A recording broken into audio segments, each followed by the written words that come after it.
I'm joined by Deborah Bowie, the Senior Director of Public Policy and Communications with the Albany Area Chamber of Commerce, and we're here to talk more in depth about the T-SPLOST tax that voters here in Albany, Dougherty County, as well as the other 13 counties in Southwest Georgia or Region 10, and that will happen on Tuesday, July 31st.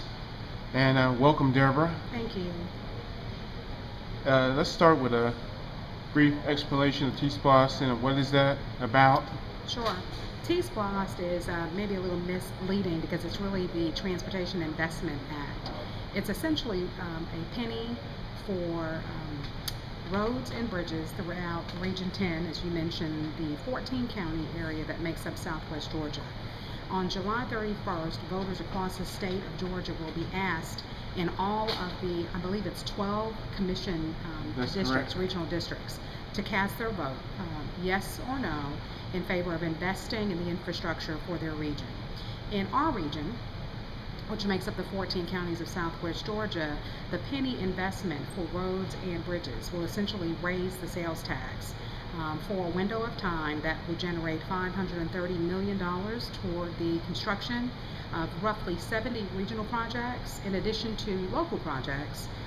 The collection on the additional investment will run for 10 years. However, if those funds are raised prior to the 10 years, then the collection will stop. So this collection period is not a forever tax. There is a sunset provision built into it, and it allows Southwest Georgia to essentially agree to tax themselves, not for the purpose of generating a tax, but for the purpose of generating enough funds to make an investment. There are significant regional projects that have been chosen. More than a year went into this process throughout the counties of local county commissioners and regional transportation groups who met to decide which projects are worthy enough for the community to come together and fund. In addition to funding the construction of these roads and bridges, the construction around all of these projects projected to generate about 15,000 jobs. We know that that's a pretty modest prediction. We expect the job creation to possibly be higher. There's an economic, obviously, development impact formula that many could use when you generate that kind of construction around the construction of these various projects. So not only are the projects local, not only have they been decided on locally, not only is there a sunset provision, but it's a way to invest in Southwest Georgia to make it more competitive, to attract and retain jobs, in addition to the job creation that will come out of this kind of initiative. There is no other single economic development project in Southwest Georgia that is going to generate 15,000 jobs over the next 10 years, and no greater way for Southwest Georgia to invest in itself right now at a time when we know we have an opportunity to be competitive. That's essentially what the vote comes down to. We have been careful not to promote this as anything other than an investment. And the beautiful thing about the referendum, Walter, is that people have an opportunity to make the decision for themselves.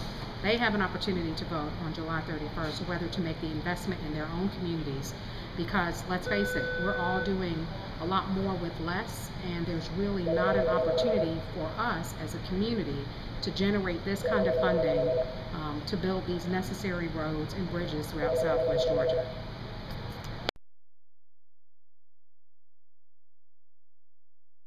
And what specifically will this tax be used for, and what kind of projects, specific to Metro Albany, especially Dougherty and Lee counties? What kind of projects here will it fund? Sure. There's an extensive list. It's about 70 projects. The ones that come immediately to my mind are the 4-laning of 133 from Albany to Valdosta. Significant for a lot of reasons, just the safety of that road. Anyone who's ever driven that 2-lane road knows that it's dangerous. Lots of fatalities. It's a main thoroughfare into the Marine Corps Logistics Base, Albany. We have been told that BRAC is probably not immediately in our future, but possibly on the horizon. And so we see the widening of 133 as an opportunity to make an investment now that would possibly stave off a possible closure of the MCLB Albany. Other projects that come to mind, of course, are the 3-laning of Old Dawson Road, the widening of Lido Road. There are a number of projects, and I dare to say that in every community that came up with them, there's not one project that's more important to the other, because these projects impact the lives of people throughout the region. There are definitely some that are more high profile, like 133, but these are all really critical projects. Some people have asked, well, why this way to generate the funding? And we've run every possible scenario. There's not another way to generate that kind of money in order to build these projects. This is a regional vote, which means that it must pass by 50 plus 1% in the region. There will be winners and losers. The day after the July 31st referendum, we certainly hope that Southwest Georgia is a winner, and that we're able to make an investment in ourselves now, so that when the economy turns around in 8 years, as the UGA economists have predicted it will, just to restore us to the levels that we were at pre-recession, we want to be in a position to compete. I think there's nothing more frightening to us in economic development and in the business advocacy community to think about a neighboring region passing it and for Southwest Georgia not to pass it. There are also the skeptics who say, well, you know, the state will find the money. Well, we know that to be not true. The state will not find the money. In fact, if the referendum is unsuccessful on the 31st, we have to wait 2 years to even bring it back. And then your local match for federal dollars that you draw down for transportation will go up. So it's just going to get more expensive. There isn't another solution. Trust me, in the Chamber of Commerce business, where typically that industry is anti-tax, if you have a number of chambers, from your local chamber to the state chamber, rally behind T-SPLOST as a solution to untie the Atlanta region, to fix the infrastructure issues statewide in Georgia, it is only because all other scenarios have been looked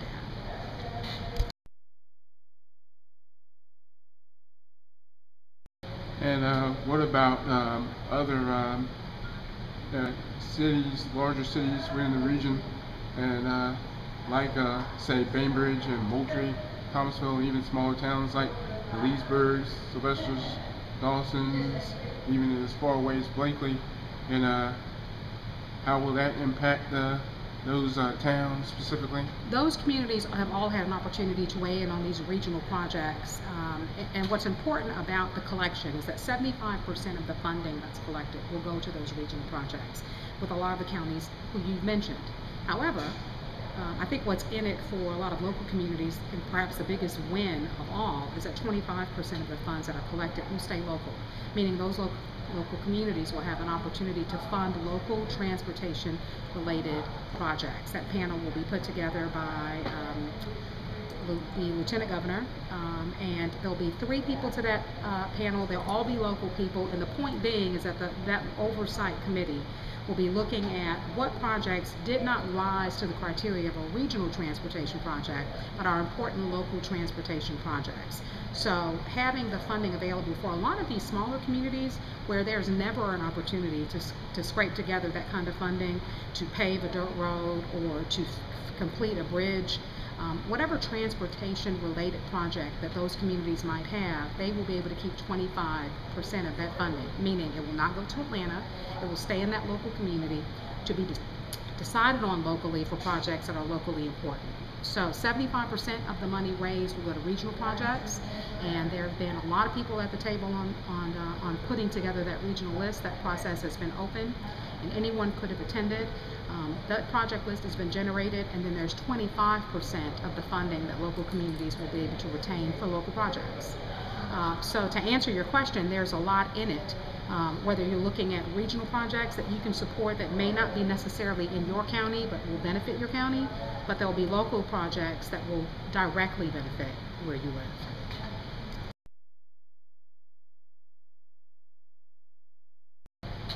Is there anything else you would like to add that hasn't been discussed so far? I think the only other thing that I'd like to add is that for a lot of people who are born and raised in Georgia, I relocated to Georgia about a year ago from Alabama, and Alabama has no funding mechanism in place for transportation. I never heard of a SPLOST until I moved here. And the beautiful thing about the referendum, even though we know every vote will count, the 31st we expect low turnout, it's an opportunity for people who live and work here to make a decision about their future. It is definitely an investment for anyone who can remember back in the 60s when a little airport, a regional airport, was being discussed, whether it would be built in Birmingham or Atlanta. The question became, well, which city will get it? Birmingham had lots of problems then, lots of human rights, civil rights problems that led the developers to choose the city of Atlanta, who branded themselves as a city too busy to hate. We know the rest of that story, and that is that the Atlanta Hartsfield Airport is the airport. Atlanta is the hub of the Southeast. That being said, I use that as an example just to say to people living in Southwest Georgia that we don't want to be that community that 10 years down the road to look back and say we really missed our opportunity to make an investment where it matters, job creation, an investment where it matters, luring businesses, retaining the businesses that we have in Southwest Georgia. You don't want to say that this is sort of your one shot to get it right, but this is the only shot that's come up, and it's just going to get to be more difficult for us to come up with the funding. Here's a clear opportunity for us to make an investment in ourselves that will be determined by people who we call our neighbors and our friends, and ourselves by going to the polls to vote yes for an investment in Southwest Georgia. Invest where you live. Thank you, Deborah Bowie, the Senior Director of Public Policy and Communications for the Albany Area Chamber of Commerce. And a reminder, the T-SPLOST vote will occur on Tuesday, July 31st, the same day as the primaries. And thank you for taking time to talk. Thank you.